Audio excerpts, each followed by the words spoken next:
बिस्मिल्लाहिर्रहमानिर्रहीम। अस्सलाम वालेकुम नाज़रीन, मैं हूं आपका होस्ट अहमद फवाद। अहम खबरों के साथ आज की व्लॉग में आपकी खिदमत में हाजिर हुआ हूं। सबसे पहली बड़ी ब्रेकिंग न्यूज़ और बड़ी खुशखबरी ये है कि अब नया हरमूज खुलने जा रहा है। ट्रंप भी मान गया है और ईरान भी ऑलमोस्ट मान गया है। पाकिस्तान ने बड़ा इंपॉर्टेंट इसमें रोल प्ले किया है और सिर्फ पाकिस्तान ने नहीं बल्कि अरब ममालिक ने और खिते के और ममालिक ने भी इसमें बड़ा इंपॉर्टेंट रोल प्ले किया है। अहम तरीन तफसीलात इस हवाले से आपसे शेयर करूंगा। साथ साथ आपको ये खबर भी दूंगा कि ट्रंप के लिए अमेरिका के अंदर एक तूफान बरपा हो चुका है और ट्रंप को अपने ओहदे से फारिग करने की तैयारियां मुकम्मल की जा चुकी हैं। यहां तक कि आज कांग्रेस ने इसकी पहली मंजूरी भी दे दी है। इस पर भी कुछ आम तरीन तफसीलात हैं, वो भी आपके साथ शेयर करूंगा कि कैसे जेडी वैंस ट्रंप की जगह लेने जा रही हैं और वो नए सदर होंगे और ट्रंप वो पहले सदर होंगे जिनको इम्पीच किया जाएगा। इसके साथ आपको ये खबर भी दूंगा जी कि ट्रंप ने अब बाकायदा तौर पर नेटो से अपना जो इतिहाद है ना वो तोड़ दिया है और इस इतिहाद को तोड़ने के बाद नेटो ममालिक से ट्रंप ने अपनी अफवाज भी वापस मंगवा ली हैं। पहले मरहले में 5000 फौजी जर्मनी से मंगवाए गए थे और अब तकरीबन 9000 जो फौजी है ना वो मजीद ट्रंप ने वापस मंगवा लिए हैं पोलैंड और यूरोप से। इस पर कुछ आम तफसीलात हैं, वो भी आपके साथ शेयर करूंगा जी। और आखिर में आपको ये भी बताऊंगा कि जर्नेलों ने अब ट्रंप का हुक्म मानने से इनकार करते हुए ट्रंप को चैलेंज करना शुरू कर दिया है। ये मामला क्या है, खास तौर पर ईरान जंग में ट्रंप के जो अहकामात हैं इनके सामने जो पेंटागन के जनरल्स हैं वो डट कर खड़े हो रहे हैं। इस पर कुछ आम तफसीलात हैं, वो भी आज के व्लॉग में आपके साथ में शेयर करूंगा। सबसे पहली बड़ी ब्रेकिंग न्यूज़ और खुशखबरी ये है कि अब नया हरमूज खुलने जा रहा है। कैसे जी? ट्रंप ने आज बहुत ही एक इंपॉर्टेंट स्टेटमेंट दे दी है। अपने उस स्टेटमेंट में ट्रंप ने यह कहा है कि हमें अब नया हरमूज खोलनी होगी और वो फौरन खुल जाएगी। हम ईरान को एक मौका देने जा रहे हैं। ट्रंप ने ये बात ऐसे ही नहीं की कि अब नया हरमूज जो है उसे खोलना होगा और वो फौरन खुल जाएगी। ट्रंप के ऊपर मुसलसल जो प्रेशर है ना वो बढ़ता जा रहा है, जो नाकाबंदी उसने वहाँ पर की हुई है। और दूसरी तरफ ईरान ने भी जाहिर सी बात है रास्ता रोका हुआ है, लेकिन वो शिप्स को इजाज़त दे रहा है जो उसके कवानीन के मुताबिक और टूल फीस पे करने के मुताबिक वहाँ से गुजर रहे हैं। तो मसला सारा यहाँ पर अमेरिका की नाकाबंदी का है और ईरान का ये भी कहना है कि ट्रंप नाकाबंदी ख़त्म कर दे तो हम भी जो है वो यहाँ से नहीं रोकेंगे किसी को। ऑलरेडी हम रोक भी नहीं रहे, लेकिन उसके बाद तो बिल्कुल ही हम किसी को नहीं रोकेंगे। जो यहाँ से गुजरना चाहे वो गुजरता रहे, लेकिन कंट्रोल हमारा रहेगा और हमें जो फीस है ना टूल फीस वो अदा की जाएगी। बहरहाल ये ट्रंप ने ऐलान किया और इस ऐलान के पीछे एक बहुत बड़ी डेवलपमेंट हुई है। डेवलपमेंट क्या हुई है और क्या मौका देने जा रहा है ट्रंप, और ट्रंप ने ये क्यों ऐलान किया है अब नया हरमूज खोलने के हवाले से? खबर ये है जी कि पाकिस्तान के वज़ीर दाखिला जो हैं वो 2 मरतबा पिछले एक हफ्ते में 2 मरतबा ईरान का विजिट कर चुके हैं और पाकिस्तान अरब ममालिक और खिते के और ममालिक के बिहाफ पर वहाँ का विजिट कर रहा है और ईरान को मनाने की कोशिश कर रहा है कि एटलीस्ट आप नया हरमूज जो है आप इसे खोल दें। और सिर्फ ये नहीं बल्कि यहाँ तक भी कन्विंस करने की कोशिश की जा रही है, मनाने की कोशिश की जा रही है कि अगर ईरान जो है वो अमेरिका के साथ कोई डील कर लेता है तो इस सूरत में जो अरब ममालिक हैं वो भी आपके साथ नए सिरे से अपने जो ताल्लुकात है ना वो कायम करके आगे चलाना चाहते हैं। ये पैगाम भेज दिया गया है ईरान को। 2 दिन है ईरान के पास, 48 घंटे हैं। ईरान इस हवाले से आपको जो बड़ा फैसला है ना वो करेगा। अब मैं वाज़ेह करता चलूँ कि ईरान ने ये पहले ही कहा था कि अमेरिका नाकाबंदी ख़त्म करे तो हम भी अपना जो वहाँ पर नाकाबंदी कहे वो हम ख़त्म कर देंगे और सबको इजाज़त होगी वो वहाँ से गुजर जो है वो जाएंगे। लेकिन कन्विंस करने की ये कोशिश की जा रही है कि जंग से पहले वाली सूरत हाल पर अब नया हरमूज को लाया जाए, यानी कि जो टूल फीस है ना वो आप ना लें। और जिस तरह से यूएई भी अब जो एक एक्सट्रीम पोजीशन उसने ली हुई थी ना ईरान के अगेंस्ट, उस एक्सट्रीम पोजीशन से यूएई भी पीछे हट गया है। यानी कि जो अरब ममालिक हैं वो सारे अब ईरान के साथ मिलकर रहना चाहते हैं खिते में, क्योंकि उन्हें इस बात का इदराक हो चुका है कि अमेरिका ना ही हमें प्रोटेक्ट कर पाया और ना ही अमेरिका ने इस खिते में रहना है। इस खिते में हमने ईरान के साथ मिलकर रहना है और हमें मिलकर रहना होगा। और अगर हम ईरान के साथ छेड़छाड़ करते हैं तो फिर हमारा जो हाल है ना वो तबाही वाला होगा। तो अब एक नया ट्विस्ट आ गया है और अब सिचुएशन मजीद बदल गई है, क्योंकि ईरान को पहले भी ये कहा जा रहा था अब नया हरमूज के हवाले से खोलने के हवाले से और ईरान ये कहा था मैं खोलता हूँ, लेकिन टैक्स में ज़रूर लूँगा। लेकिन उस वक्त सिचुएशन और थी। अब अरब ममालिक जो है वो ईरान के साथ नए ताल्लुकात चाहते हैं और उनके साथ जुड़ गए हैं, और पाकिस्तान जो है वो कन्विंस कर रहा है ईरान को। दूसरी तरफ अमेरिका भी नाकाबंदी ख़त्म करने के लिए तैयार है। तो मैं ये समझता हूँ जी कि खित्ते के लिए ये एक अच्छी खबर ज़रूर है। 48 घंटे में ईरान क्या बड़ा फैसला करता है, अगर ईरान मान जाता है तो इसमें एटलीस्ट ये होगा कि नाकाबंदी ख़त्म हो जाएगी। हाँ, दूसरी तरफ जहाँ तक ये मामला है अमेरिका के साथ डील का, तो उसमें ये होगा कि शायद कुछ चीज़ें मज़ीद चलें, लेकिन ईरान जो है वो शायद अपनी कुछ चीज़ों से शायद अब पीछे हट जाए। कुछ चीज़ों से वो पीछे हट जाए, लेकिन कुछ चीज़ों से वो बिल्कुल पीछे नहीं हटेगा। उसमें अमेरिका को लचक दिखानी पड़ेगी और उससे पीछे हटना पड़ेगा। बहरहाल ये कुछ पॉजिटिव डेवलपमेंट्स हुई हैं जी खित्ते के अंदर। दूसरी इंपॉर्टेंट खबर ये है कि ट्रंप के लिए ना अमेरिका के अंदर एक बहुत बड़ी, जो आप यूँ कहें कि मुसीबत जो है वो उसके लिए तैयार है। वो ऐसे कि ट्रंप वो पहला सदर होने जा रहा है जिसे इम्पीच किया जाएगा। अमेरिका के अंदर इस तरह सिस्टम होता है कि मुख्तलिफ जो मीडिया इदारे होते हैं, मीडिया आउटलेट्स होते हैं, वो एक पब्लिक से प्रिडिक्शन या जो मुख्तलिफ तजियाकार या आम रहनुमा वगैरह उनसे एक प्रिडिक्शंस जो हैं वो लेते हैं। एक प्रिडिक्शन ली गई है ट्रंप की इम्पीचमेंट के हवाले से, और इस प्रिडिक्शन में जितने लोगों ने भी पार्टिसिपेट किया 64.1% ने ये कहा है कि या प्रिडिक्ट किया है कि ट्रंप जो है वो इम्पीच्ड होगा। ट्रंप जो है वो इम्पीच्ड होगा। इसके पीछे कुछ ठोस वजूहात भी हैं, वो वजूहात भी आपको बताता हूँ। लेकिन सबसे पहली बात तो ये है कि ये बहस ही क्यों चली है। बात लोगों को पूछते हैं कि प्रिडिक्शन से क्या होता है, तो बात ये है कि ये बहस ही क्यों चल रही है ट्रंप को इम्पीच करने के हवाले से। जाहिर सी बात है कुछ ना कुछ संजीदा हो रहा है, तो ये बहस चल रही है ना ट्रंप को इम्पीच करने के हवाले से, और इसीलिए प्रिडिक्ट किया जा रहा है और वो भी 64% के ट्रंप जो है वो इम्पीच्ड होंगे, और उनकी जगह पर जाहिर सी बात है फिर नायब सदर जो जेडी वैंस वगैरह है वही सदर का ओहदा संभालेंगे। अब इसके पीछे वजूहात क्या हैं वो आपको मैं बताता हूँ जी। नंबर 1 तो ये है कि एक ट्रंप ने ये जंग छेड़कर अपनी पॉपुलैरिटी खो दी है, और किसी सूरत अब ट्रंप मिड टर्म इलेक्शंस नहीं जीत सकता। और अगर ट्रंप ये जंग ख़त्म करता है ना, वो इस जंग से पीछे होता है, तो वो जो एक तगड़ी लॉबी है ना ग्रेटर की, वो भी जाहिर सी बात है ट्रंप के साथ फिर खड़ी नहीं होगी, क्योंकि वो तो चाहते हैं कि जो जंग है वो हो। तो ये तो 2 वजूहात होगी। इसके अलावा कांग्रेस में आज एक करारदाद पेश हुई है, और इस करारदाद में ट्रंप के हक में 47 और ट्रंप के मुखालफत में 50 वोट पड़े हैं। इस करारदाद में बेसिकली अमेरिका की जो नाकाबंदी है ना अबना हमूज की, वो खोलने के हवाले से जो अमेरिकी सदर का इख्तियार है ना, वो कांग्रेस के हवाले करने से मुतल्लिक ये करारदाद थी जो कि मंजूर हो गई है। तो सेनेट में अक्सरियत किसकी है, रिपब्लिकन की और ट्रंप की। और ट्रंप के जो वहाँ पर नंबर्स थे वो थे 53 और 47 अपोजिशन के थे। लेकिन इस करारदाद जो कि ये मंजूर कर ली गई है, कांग्रेस सेनेट में मंजूर की गई है, इसमें 50 हक में वोट पड़े और 47 जो है वो ट्रंप के हक में वोट पड़े और 50 उसके मुखालफत में, यानी कि 6 वोट कम हुए हैं यहाँ पर ट्रंप के।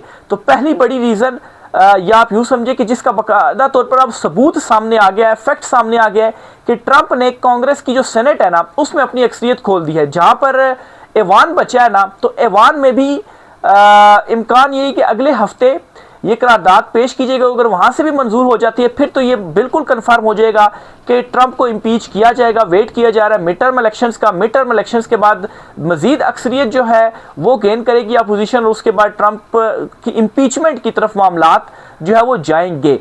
इसी खबर की बुनियाद पर मैं आपको कह रहा हूँ कि जो प्रिडिक्शंस की जा रही हैं ना, ये वैसे ही नहीं की जा रही, ये वैसे ही बातें नहीं चल रही हैं, कुछ ना कुछ पीछे ठोस होता है। और एक ठोस खबर आप साथ मैंने ये शेयर कर दी है। फिर इसी तरह से, और ये बहुत बड़ी शिकस्त हुई है ट्रंप को, 64.1% जो है वो ट्रंप के उसमें है जी कि इसकी जो इम्पीचमेंट है ना वो होगी। फिर ट्रंप के अपने जो करीबी साथी थे ना वो उसकी काबीना से इस्तीफे देकर जा चुके हैं। वो मुसलसल जर्नेलों को भी, टॉप की जो लीडरशिप थी उनको वो निकाल चुका है। उसके अपने साथियों को उसे छोड़कर जाने का मतलब ये है कि ट्रंप से वो खुश नहीं है। ट्रंप से तो वैसे ही अवाम भी खुश नहीं है। ट्रंप की जो मकबूलियत है ना वो इतनी ज़्यादा इस वक्त गिर चुकी है कि अगर आप उसे साबिक जितने भी सदूर गुजरे हैं अमेरिका में उनसे कंपेयर करें तो ट्रंप इस वक्त सबसे ज़्यादा गैर मकबूल है। और उसके जो पॉइंट्स है ना वो माइनस में इस वक्त जा चुके हैं। वहाँ पर जो रेटिंग है अमेरिका में, जो रेटिंग पॉइंट सिस्टम है वो इस वक्त माइनस में जा चुका है ट्रंप का। तो ये इस वक्त ट्रंप की सूरत हाल बन चुकी है। दूसरी तरफ जेडी वैंस जो है, जेडी वैंस और मार्को रूबियो में मुकाबला है, लेकिन जेडी वैंस को काफ़ी पॉजिटिव करके दिखाया जा रहा है। तो इसलिए जी ये ख्याल किया जा रहा है कि ट्रंप की इम्पीचमेंट के बाद चूंकि फिर नायब सदर भी जेडी वैंस है तो वो शायद प्रेसिडेंट की जो कुर्सी है वो संभाल ले। बहरहाल जी मिड टर्म इलेक्शन इस वाले से बहुत ज़्यादा इंपॉर्टेंट हैं। नवंबर में मिड टर्म इलेक्शन होने हैं अमेरिका में, इसीलिए ट्रंप ये चाहता है कि जल्दी जल्दी वो ईरान के साथ डील कर ले, और ईरान के साथ अगर वो डील कर लेता है तो उस डील को लेकर वो मिड टर्म इलेक्शन में जाकर बयानियां बना सकता है कि देखें मैंने ओबामा और बाकियों से बेहतर डील आपको लेके दी है और इस जंग में मुझे कामयाबी हुई है, क्योंकि अवाम इसलिए उसके खिलाफ है ना कि जंग नहीं लड़नी चाहिए थी, तो वो अपनी कामयाबी दिखा पाए कि देखें मैं तो इस जंग में कामयाब हो पाया हूँ। इस वजह से भी उसको ईरान के साथ डील की बहुत ज़्यादा जल्दी है। लेकिन साथ ही साथ उसके ऊपर प्रेशर ये भी है कि यूरोप का और दीगर ममालिक का कि जो अबनाए हरमूज है, इवन की G7 ममालिक का इजलास हुआ, वो भी ये कह रहे हैं कि अबनाए हरमूज जो है उसे खोला जाना चाहिए। तो ट्रंप के ऊपर ये भी दबाव है कि अबनाए हरमूज वो खोले, इसीलिए पाकिस्तान जो एक सालसी का भी रोल प्ले कर रहा है। तो कोशिश ये जी कि पहले ये खुल जाए और फिर उसके बाद कोई डील भी अमेरिका के साथ हो जाए। और अब अरब ममालिक जो हैं वो भी बीच में पड़ गए हैं और वो भी ईरान को मनाने की जो कोशिश है ना वो कर रहे हैं। इसके साथ ही जी ट्रंप ने बाकायदा तौर पर अब आप यूँ समझे कि नेटो के साथ अपना जो इतिहाद है ना वो ख़त्म कर दिया। कैसे? सबसे पहले तो ट्रंप धमकियाँ देता रहा, उसने कहा जी कि नेटो का कोई फ़ायदा नहीं है, और फिर उसने अपने 5000 जो फौजी हैं ना वो जर्मनी से उसने वापस मंगवा लिए ट्रंप ने, और वो जो प्रोसीजर है तकरीबन 6-1 महीने के अंदर मुकम्मल हो जाना है, उसके जो फौजी हैं वो वापस आ रहे हैं। अच्छा, अब एक और बड़ा इकदाम किया गया है, अमेरिका ने 5000 अपने फौजी यूरोप से और 4000 फौजी पोलैंड से जो है वो वापस मंगवा लिए हैं। तो इसका मतलब यह है कि वाकई अब जो नेटो इतिहाद है ना वो ख़त्म कर दिया है ट्रंप ने। और वो जो अनाउंसमेंट्स कर रहा था ये कह रहा था कि इसका कोई फ़ायदा नहीं है, फिर ट्रंप का ये भी कहना है कि ये इस जंग में मेरे साथ शामिल नहीं हुए, इन्होंने मेरा साथ नहीं दिया, ये मेरे इतिहादी थे और नेटो मालिक सब ने मिलकर लड़ना था। तो इस वजह से ट्रंप कहता है इस इतिहाद का कोई फ़ायदा नहीं है, जबकि जो नेटो मालिक है उनका भी अपना जो मौक़िफ़ है कि हम कैसे ईरान जंग में शामिल होनी, तो हमारा भी कपड़ा निकल जाना था। और यूरोप ने तो ये भी किया कि ना अपनी फ़िज़ाई हदूद इस्तेमाल होने दी, ना ही अपनी बेसिस इस्तेमाल होने दी, और वो बिल्कुल दुरुस्त साबित भी हुए। आप अरब ममालिक का हाल देख लें, यूएई ने दिया ना, सऊदीया और कतर ने दिया ना, और बाद में उनको पीछे होना पड़ा। यूएई ने भी कितनी एक्सट्रीम पोजीशन ली हुई थी, फिर बाद में यूएई को भी पीछे होना पड़ा। यूएई ने पाकिस्तान से भी जो राब्ता है ना वो किया, और यूएई को ये भी एहसास हो गया है कि वाकई उन्हें पाकिस्तान को अंडर एस्टिमेट नहीं करना चाहिए। तो पाकिस्तान से भी राब्ता हुआ है, और पाकिस्तान से राब्ता बहाली के बाद यूएई जो है वो भी यही चैनल यूज़ करेगा ईरान के साथ अपने ताल्लुकात को बेहतर करने के लिए। अगली खबर यह है जी कि ट्रंप को एक बहुत ही इंपॉर्टेंट मामले पर उसके अपने जो पेंटागन के जनरल्स हैं ना उन्होंने इनकार किया है। वो मामला क्या है? जो 2 दिन पहले ट्रंप ने ये कह रहा था जी कि वो करने जा रहा है हमला, लेकिन फिर उसके बाद उसने कहा कि मैं नहीं कर रहा क्योंकि मुझे अरब ममालिक ने कहा कि आप हमला ना करें। इसकी एक रीज़न तो ये सामने आई थी जी कि यूएई और अरबों ने उसको कहा कि अगर आप हमला कर देंगे तो इसकी कीमत हमें चुकाना पड़ेगी, वो हमें वो मंजूर नहीं है, क्योंकि जिस तरह से ईरान ने हमारा निशाना दागा हुआ है ना खासतौर पर यूएई का, तो हम तो मुकम्मल तौर पर तबाह बर्बाद हो जाएंगे। तो एक तो रीज़न ये, लेकिन साथ ही साथ इसकी एक और रीज़न ये है कि पेंटागन ने ट्रंप को मना किया था कि आप ये हमला ना करें। जनरल्स ने ट्रंप से कहा था कि हम ये हमला जो है वो नहीं करेंगे, आप भी ये अहकामात हमें ना दें। वजह क्या थी? वजह क्या बताई गई?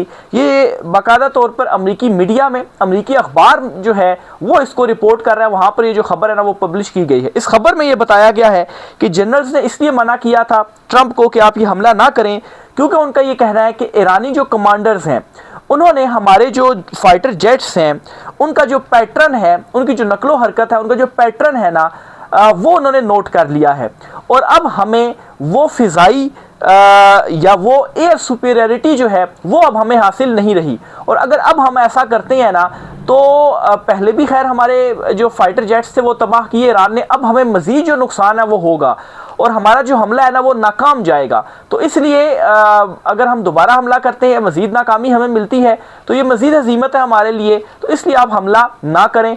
तो ये भी एक रीज़न थी जिसकी वजह से ट्रंप जो है वो पीछे हुआ, और ट्रंप ने जो हमला है ना वो ईरान के ऊपर नहीं किया। तो ये अमेरिकी मीडिया जो है वो रिपोर्ट कर रहा है। दूसरी तरफ नाज़रीन, ग्रेटर के हवाले से, ग्रेटर सबको मालूम है जी कि ग्रेटर कौन है और ग्रेटर वाला मंसूबा क्या है, तो वो पर तोल रहा है कि ईरान के ऊपर जो हमला है ना वो हो। इवन के ये भी कुछ डिटेल्स सामने आई हैं कि कोई इराक में गालबन उसके कुछ बेसिस थे, वहाँ से सऊदीया के ऊपर अटैक हुआ ताकि इल्ज़ाम लगाया जा सके और दोबारा से आपस में लड़वाया जा सके अरबों को और ईरान को। बहरहाल ट्रंप को अंदर से मुसलसल यही मशवरे दिए जा रहे हैं, उसके अब अपने फौजी जनरल्स जो हैं वो उसको मशवरे दे रहे हैं जी कि आप जंग में ना कूदें। लेकिन जाहिर सी बात, दूसरी तरफ ग्रेटर की भी एक लॉबी है, वो भी बड़ी मजबूत लॉबी है, वो कोशिश कर रही है। तो ट्रंप इस वक्त हर तरफ से फंस चुका हुआ है। अगर वो जंग से पीछे हटता है और बिलफर्ज कोई मुआहदा भी हासिल कर लेता है ईरान से, वो कोई मुआहदा लेकर अपने पब्लिक में जाता भी है कि मैंने ये मुआहदा कर लिया, मुझे कामयाबी हुई है, उससे जाहिर सी बात है दीगर ममालिक भी खुश होंगे और ट्रंप के वो भी जो बयानिया वो मिल जाएगा। लेकिन उसके लिए मसला ये पड़ा हुआ है कि इसके बावजूद उसकी जो सपोर्ट है अवामी सतह पर वो ख़त्म हो रही है, उसे इम्पीच होने का ख़तरा पड़ गया। और ऊपर से अगर जो तगड़ी लॉबी है वो उसके अगेंस्ट हो जाती है तो फिर उसके बाद फिर तो उसने लाजमी इम्पीच होना है, फिर वो क्या करे। और अगर वो इस जंग में जाता है तो उसकी अवाम उसके खिलाफ है, उसके अपने पेंटागन जनरल्स उसके खिलाफ है, पूरी दुनिया उसके खिलाफ है, तो वो कैसे जाए ईरान के ऊपर हमला करने के लिए। और फिर उसको नज़र आ रहा है कि शिकस्त हमारी यकीनी है, अगर मैं ईरान के ऊपर जो हमला वो कर रहा हूँ, उसके अपने जो फौजी जनरल्स हैं वो उसको ये बता रहे हैं कि अब हमें वो एक अहमियत या वो एक एज अब हमें हासिल नहीं है फ़िज़ाई तौर पर, अगर हम जो हमला है ना वो ईरान के ऊपर करते हैं। तो ये बुनियादी तौर पर एक मेन रीज़न थी जिसकी वजह से ट्रंप की जानिब से ईरान के ऊपर जो हमला है ना वो नहीं किया गया। मोहसिन नकवी जो हैं वज़ीर दाखिला पाकिस्तान के, उन्होंने मुलाकात की है जो ईरानी वज़ीर ख़ारजा हैं उनके साथ मुलाकात की है। उस मुलाकात में चीज़ें डिस्कस हो रही हैं कि जो है वो एक तो अब हरमुज़ को खोला जाए और दूसरा कोई डील कर ली जाए। अरब ममालिक भी अब इसमें शामिल हो चुके हैं। फिर साथ ही साथ नाज़रीन, आज पुतिन और शी जिनपिंग, यानी कि पुतिन जो कि रूसी सदर हैं, रूस के प्रेसिडेंट हैं, शी जिनपिंग जो कि चीन के सदर हैं, इनमें मुलाकात हो चुकी है और बड़ी अहमियत दी गई है पुतिन को। और तकरीबन जो डिटेल्स इस वक्त मीडिया में सामने आ रही हैं, कोई 40 के करीब जो मुआहदे हैं ना मुख्तलिफ, वो रूस और चीन के दरमियान हुए हैं। रूस तारीफ़ें कर रहा है चीन की, वो कह रहा है जी कि ये बहुत ज़िम्मेदार है, और चीन तारीफ़ें कर रहा है पुतिन की, रूस की, और ये कह रहा है जी कि ये अपनी कमिटमेंट का बड़ा पक्का है। यानी कि इस जंग के माहौल में भी जो रूस ने कमिटमेंट की थी वो इसने हमें डिलीवर किया, और रूस ये कह रहा है जी कि चीन ज़िम्मेदार है कि हमने अपनी कमिटमेंट पूरी की, तो वो भी अपनी कमिटमेंट से पीछे नहीं हटे। ये गालबन तेल की परचेजिंग की बात हो रही है कि तेल जो लिया गया और दीगर जो मामलात वगैरह जो बिज़नेस वगैरह है, तकरीबन कोई 200 अरब डॉलर के करीब कोई जो फिगर थी वो बताई जा रही थी कि इतना जो हुजम है ना वो चीन और रूस की जो तिजारत है ना वो हो चुका है। तो ये दोनों ममालिक के एक जो पॉजिटिव जो एक जेस्चर्स थे वो भी दिए गए, और ये पॉजिटिव जो चीज़ें ना वो इस दौरे से सामने आई। इवन के आप देखें कि ट्रंप ने भी विजिट किया है, ट्रंप के विजिट के बाद पुतिन विजिट कर रहा है, तो ट्रंप का विजिट तो कहीं पीछे रह गया है। हालांकि अमेरिकी प्रेसिडेंट कहीं का मुल्क का विजिट करे ना तो उसको कई दिनों तक काफ़ी ज़्यादा वो मीडिया में हाईलाइट्स बना रहता है, लेकिन उसको कोई डिस्कस ही नहीं कर रहा। डिस्कस किया जा रहा है पुतिन के विजिट को, पूरा दुनिया का मीडिया इस वक्त पुतिन के विजिट को डिस्कस कर रहा है, और जिस तरह का इस्तकबाल किया गया, बड़ा गर्मजोशी से जो इस्तकबाल किया गया, उसको जो डिस्कस है ना वो कर रहा है। तो ये एक अमेरिका के लिए भी एक अलार्मिंग पोजीशन है कि दो पावर्स अगर मिल जाती हैं, तो अमेरिका की ऑलरेडी पावर कम हो रही है, खिते में उसका असर रसूख ख़त्म हो रहा है, तो उसकी जो सुपर पावर है उसका क्या बनेगा। ये जी आज कुछ आमदीन तफसीलात है। सवाल से मजीद जो भी होगा आपसे चीज़ें शेयर करते रहेंगे। राय का साथ कीजिएगा। आज की व्लॉग से इतना ही, इजाज़त दीजिए, अल्लाह हाफिज़।